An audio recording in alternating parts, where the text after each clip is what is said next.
네, 해양 쓰레기 주요 원인이 하천 유입 쓰레기뿐만 아니라 어구도 큰 비중을 차지하고 있습니다. 어구의 체계적인 관리를 위해서 지난 2월 21대 국회에서 수산업법 전부 개정 법률안이 발의됐다고 하는데요. 이와 관련해서 오늘 인천 녹색연합 박주희 사무처장님과 이야기 나눠보겠습니다. 안녕하세요. 네, 안녕하세요. 네, 처장님 먼저 이 어구가 전체 해양 쓰레기에서 차지하는 비중이 어느 정도가 될까요? 우선은 해양수산부가 2016년도에 작성한 기존 어구 사용량 및 폐어구 현황에 따르면 연간 어구 사용량은 한 13만 톤으로 추산을 했고요. 그중에 폐어구는 한 24%에 달하는 4만 4천 톤으로 추산을 했습니다. 이거는 바다에 버려지는 양은 아니고요. 다 쓴 어구의 양이라고 보시면 되는데요. 어구가 얼만큼 생산되고 얼만큼 사용되고 그리고 얼만큼 수거되고 처리되는지에 대한 정확한 실태 조사가 이루어지지 않고 있기 때문에 정확한 수치라고 보기는 어렵습니다. 네, 어민분들은 훨씬 더 많은 어구가 사용되고 다시 쓰는 것보다 그냥 버려지고 있는 것들이 많다라고 이야기를 하고 계시는데요. 어떤 경우에는 일회용처럼 어구를 사용하기도 합니다. 그러니까 수선해서 다시 쓰는 것보다 한번 쓰고 이제 버리는 것이 더 경제적으로 이득이기 때문일 텐데요. 그리고 바다에서 조업을 하고 이거를 폐역으로 갖고 온다 하더라도 섬 지역에 이거를 처리할 수 있는 소각장이 거의 없습니다. 그러다 보니까 굳이 가져와야 될 이유가 없는 경우도 많고요. 그리고 폐역으로 가져온다 하더라도 어느 정도 일정 기간 보관할 수 있는 집화장이 있어야 되는데 그런 것들이 거의 없거나 부족한 실정이기 때문에 그냥 바다에 버린다라고 증언하는 어민분들도 계십니다. 어민들 입장에서도 여러 가지 문제가 좀 있는 것 같은데요.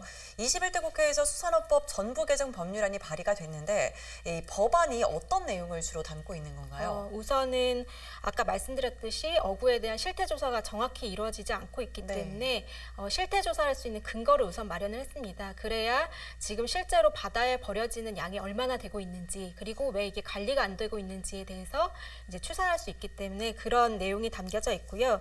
그리고 그렇기 때문에 이제 어구를 생산하고 판매하는 업체가 그것들을 다 기록으로 남기는 것들을 기본적으로 담았습니다. 그리고 어구를 과다하게 사용하는 걸 방지하기 위해서 판매량과 판매 장소와 그리고 방법을 좀 제한을 했고요.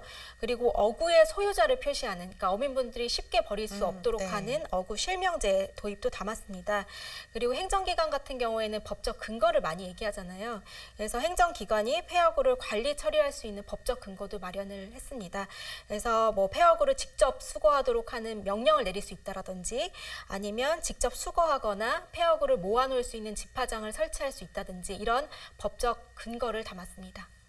네, 말씀하신 거 이제 들어보면 법안이 통과가 되면 해양 쓰레기 문제 해결에 큰 도움이 될 것 같은데요. 그런데 정작 어민들은 이 법안에 반발을 하고 있다고 하더라고요. 그 이유가 뭔가요? 지난번에, 그러니까 지금 21대 국회 전에 20대 국회에서도 같은 취지의 법률안이 상정이 됐었는데 어민분들의 반발로 무산이 됐습니다. 지금도 같은 이유인데요. 우선은 어민들을 잠재적 범죄자로 보는 거 아니냐. 그러니까 어구에 실명제를 한다는 것은 이제 어민들을 잠재적 범죄자로 보는 게 아니냐라는 시각부터 기존의 조업 환경도 좋지 않은데 열악한데 여기에 규제가 하나 더 얹어지는 거기 때문에 어민분들 입장에서는 반발하는 게 당연한 거라고 생각이 됩니다. 근데 지난번 20대 국회처럼 그냥 어민들의 반발로 포기할 것이 아니라 어민들을 설득하고 그리고 어민들이 갖고 있는 고충을 해소하는 방법을 적극 모색해야 된다고 보는데요. 결국에는 해양 쓰레기 문제 해결이 어민분들이 그 바다를 터전으로 삼고 계시기 때문에 결국에는 어민분들한테 도움이 된다. 그리고 어민들이 주체로 나서야 된다. 이렇게 설득하는 게 필요합니다. 실제로 그 어떤 이제 전문가분들은 바다, 그러니까 즉 해양 그 바닷속에 있는 침적 쓰레기를 수거했을 때 어획량이 더 늘어난다라는 조사도 해서 결과를 발표하신 적도 있었거든요. 그렇기 때문에 결국에는 어민들한테 도움이 된다.